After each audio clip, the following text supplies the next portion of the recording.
Back to show ಮತ್ತು all in one YouTube channel. ನಾನು ಆವಾಗಲೇ ಹೇಳಿದ್ದೆ ಯಾವ್ಯಾವ ಸೀಸನಲ್ಲಿ ಏನೇನು ಬರ್ತಾ ಅದನ್ನೆಲ್ಲ ಮಾಡ್ಕೊಂಡು ತಿಂತಾ ಇದ್ರೆ ನಮ್ದು ಆರೋಗ್ಯಕ್ಕೂ ತುಂಬಾ ಒಳ್ಳೆಯದು ಅಂತ. ಇವಾಗ ತೊಗರಿಕಾಳು ಮತ್ತು ಅವರೆಕಾಳು ಮತ್ತು ಬಟಾಣಿ ಇದರದೆಲ್ಲ ಸೀಸನ್ ಸ್ಟಾರ್ಟ್ ಆಗಿದೆ.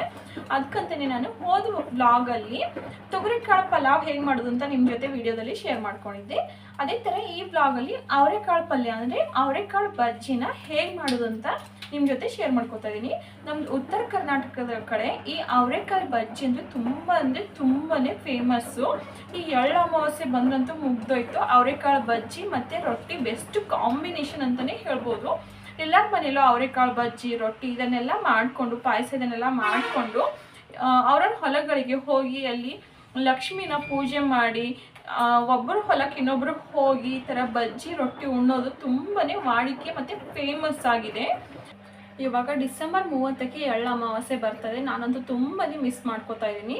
ಅದಕ್ಕೆ ಊರಿಗೆ ಹೋಗೋಕ್ಕಾಗಲಿಲ್ಲ ಅಂದರೆ ಏನಾಯಿತು, ಇಲ್ಲಿ ಬಜ್ಜಿ ಮತ್ತು ರೊಟ್ಟಿ ಮಾಡ್ಕೊಳ್ಳೋಣ ಅಂತ ಇವತ್ತು ಬಜ್ಜಿ ಮತ್ತು ರೊಟ್ಟಿ ಮಾಡ್ತಾಯಿದ್ದೀನಿ. ನೀವು ಒಂದ್ಸಲ ತಪ್ಪದೆ ಮನೇಲಿ ಟ್ರೈ ಮಾಡಿ ನೋಡಿ, ತುಂಬಾ ಇಷ್ಟಪಡ್ತೀರಾ. ಹಾಗೆ ಇನ್ನು ಯಾರೆಲ್ಲ ನನ್ನ ಚಾನಲ್ಗೆ ಸಬ್ಸ್ಕ್ರೈಬ್ ಆಗಿಲ್ಲ ದಯವಿಟ್ಟು ಒಂದ್ಸಲ ಸಬ್ಸ್ಕ್ರೈಬ್ ಮಾಡಿಕೊಂಡು ವೀಡಿಯೋನ ನೋಡ್ಕೊಳ್ಳಿ. ಹಾಗೆ ಸ್ಕಿಪ್ ಮಾಡಿದೆ ವೀಡಿಯೋನ ಕೊನೆವರೆಗೂ ನೋಡಿ. ಇಷ್ಟ ಆದರೆ ಲೈಕ್ ಮಾಡೋದನ್ನು ಮರಿಬೇಡಿ. ಬನ್ನಿ ಹೇಗೆ ಮಾಡೋದು ಅಂತ ನೋಡೋಣ. ಈ ಅವರೆಕಾಯಿ ಬಜ್ಜಿ ರೊಟ್ಟಿ ಚಪಾತಿ ಅನ್ನ ಎಲ್ಲದ್ರ ಜೊತೆಗೂ ಸೂಪರಾಗಿರೋ ಟೇಸ್ಟ್ ಕೊಡುತ್ತೆ. ಆದರೆ ಒಂದ್ಸಲ ಜೋಳದ ರೊಟ್ಟಿ ಮತ್ತು ಸಜ್ಜಿ ರೊಟ್ಟಿ ಜೊತೆಗೆ ತಿಂದು ನೋಡಿ, ನಿಮಗೆ ಪುನಃ ತಿನ್ನಬೇಕು ಅನಿಸುತ್ತೆ. ಅಷ್ಟೊಂದು ಸೂಪರಾಗಿರೋ ಟೇಸ್ಟ್ ಕೊಡುತ್ತೆ. ಈ ಅವರೆಕಾಯಿ ಸೀಸನ್ ಮುಗಿಯೋದ್ರ ಒಳಗಡೆ ನೀವು ಒಂದ್ಸಲ ತಪ್ಪದೆ ಟ್ರೈ ಮಾಡಿ ನೋಡಿ. ಬನ್ನಿ ಹೇಗೆ ಮಾಡೋದು ಅಂತ ನೋಡೋಣ. ಇದಕ್ಕೆ ಮೊದಲಿಗೆ ಬಿಡಿಸ್ಕೊಂಡಿರೋ ಅವರೆಕಾಳನ್ನ ಕುಕ್ಕರ್ಗೆ ಹಾಕಿ ಒಂದು 3 ವಿಷಲ್ ಆಗೋವರೆಗೂ ಕುದಿಸ್ಕೋಬೇಕಾಗುತ್ತೆ. ನಾನಿಲ್ಲಿ ಸುಲ್ಕೊಂಡಿರೋ ಫ್ರೆಶ್ ಅವರೆಕಾಳನ್ನ ತೊಗೊಂಡಿದ್ದೀನಿ. ನಿಮ್ಮ ಮನೇಲಿ ಒಣಗಿರೋ ಅವರೆಕಾಯಿ ಇದ್ದರೆ ರಾತ್ರಿನೇ ಅದನ್ನು ನೀರಲ್ಲಿ ನೆನೆಸಿಟ್ಟು ಬೆಳಗ್ಗೆ ಕುಕ್ಕರಲ್ಲಿ ಬೇಯಿಸ್ಕೋಬೇಕು.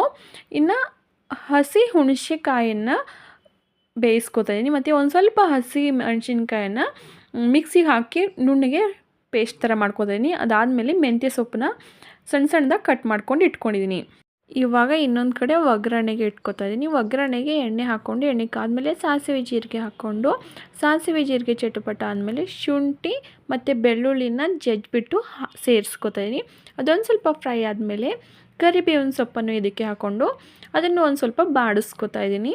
ಕರಿಬೇವು ಬಾಡಿದ ಮೇಲೆ ರುಬ್ಬಿಟ್ಕೊಂಡಿದ್ವಲ್ಲ ಹಸಿ ಮೆಣಸಿನ್ಕಾಯಿನ ಅದನ್ನು ಇಲ್ಲಿ ಸೇರಿಸ್ಕೊಂಡು ಎಣ್ಣೆನೇ ಒಂದು ಸ್ವಲ್ಪ ಫ್ರೈ ಮಾಡ್ಕೋಬೇಕಾಗತ್ತೆ. ಹಸಿ ಮೆಣಸಿನ್ಕಾಯಿ ನಿಮಗೆ ಖಾರಕ್ಕೆ ತಕ್ಕಂಗೆ ಹಾಕೋಬೋದು. ಜಾಸ್ತಿ ಖಾರ ತಿನ್ನೋಕೆ ಇಷ್ಟ ಆದರೆ ಜಾಸ್ತಿ ಹಾಕ್ಕೊಳ್ಳಿ, ಇಲ್ಲಾಂದರೆ ಕಡಿಮೆ ಹಾಕ್ಕೊಳ್ಳಿ. ನಮ್ಮ ಉತ್ತರ ಕರ್ನಾಟಕದ ಕಡೆ ಖಾರ ತಿನ್ನೋಕೆ ತುಂಬಾ ಇಷ್ಟಪಡ್ತೀವಿ ಅಂತ ನಾನು ಒಂದು ಸ್ವಲ್ಪ ಜಾಸ್ತಿ ಖಾರನ ತೊಗೊಂಡಿದ್ದೀವಿ. ಮತ್ತು ಬೇಯಿಸಿ ಇಟ್ಕೊಂಡಿರೋ ಹುಣಸೆಕಾಯಿ ರಸನ್ನು ಇಲ್ಲಿ ನಾನು ಸೇರಿಸ್ಕೊಂಡು ಮೇಲ್ಗಡೆ ಒಂದು ತಟ್ಟೆನ ಮುಚ್ಚಿಡ್ತಾಯಿದ್ದೀನಿ.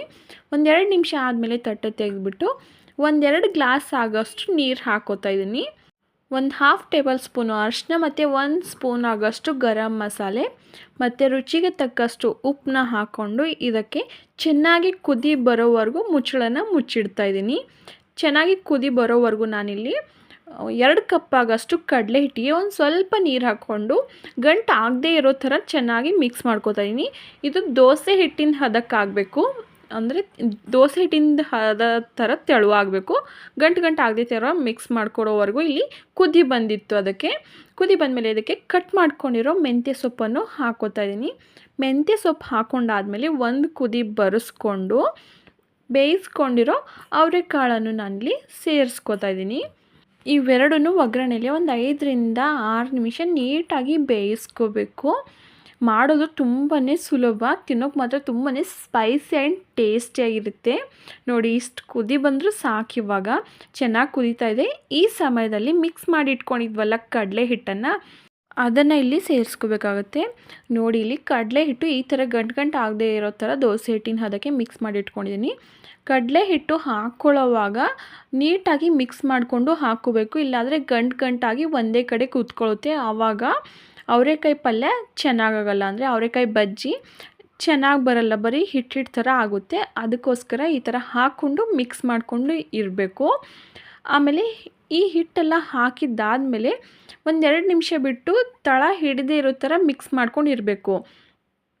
ಈ ಹಿಟ್ಟು ಹಾಕಿದ ಮೇಲೆ ನಾವು 5-10 ನಿಮಿಷ ಹಾಗೇ ಬೇಯಿಸ್ಕೋಬೇಕಾಗತ್ತೆ.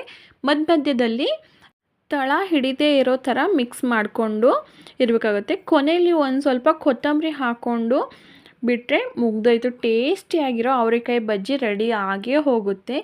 ನಮ್ಮ ಉತ್ತರ ಕರ್ನಾಟಕದ ಸ್ಪೆಷಲ್ ರೆಸಿಪಿಗಳಲ್ಲಿ ಇದು ಒಂದು ಅವರೆಕಾಯಿ ಬಜ್ಜಿ. ತುಂಬಾ ಇಷ್ಟಪಟ್ಟು ತಿಂತೀವಿ. ರೊಟ್ಟಿ, ಸಜ್ಜಿ ರೊಟ್ಟಿ, ಜೋಳದ ರೊಟ್ಟಿ ಜೊತೆ ಅಂತೂ ತುಂಬಾ ಚೆನ್ನಾಗಿರುತ್ತೆ. ಇವಾಗ ಇದನ್ನು 10 ನಿಮಿಷ ಬೇಯಿಸ್ಕೊತಾ ಇದ್ದೀನಿ. ಮಧ್ಯೆ ಈ ಥರ ಮಿಕ್ಸ್ ಮಾಡ್ಕೊಂಡು ಇರ್ತಾಯಿದ್ದೀನಿ, ಇಲ್ಲಾಂತಂದರೆ ತಳ ಹಿಡಿದ್ಬಿಡುತ್ತೆ. ವಿಡಿಯೋ ಇಷ್ಟ ಆದರೆ ಲೈಕ್ ಮಾಡೋದನ್ನು ಮರಿಬೇಡಿ. ಹಾಗೆ ಪಕ್ಕದಲ್ಲಿರೋ ಬೆಲ್ ಐಕಾನ್ನು ಒಂದು ಸಲ ಪ್ರೆಸ್ ಮಾಡಿ, ಬಿಕಾಸ್ ನಾನು ಹಾಕೋ ಪ್ರತಿಯೊಂದು ಹೊಸ ವಿಡಿಯೋ ಫಸ್ಟ್ ನೋಟಿಫಿಕೇಷನ್ ನಿಮಗೆ ಬರುತ್ತೆ.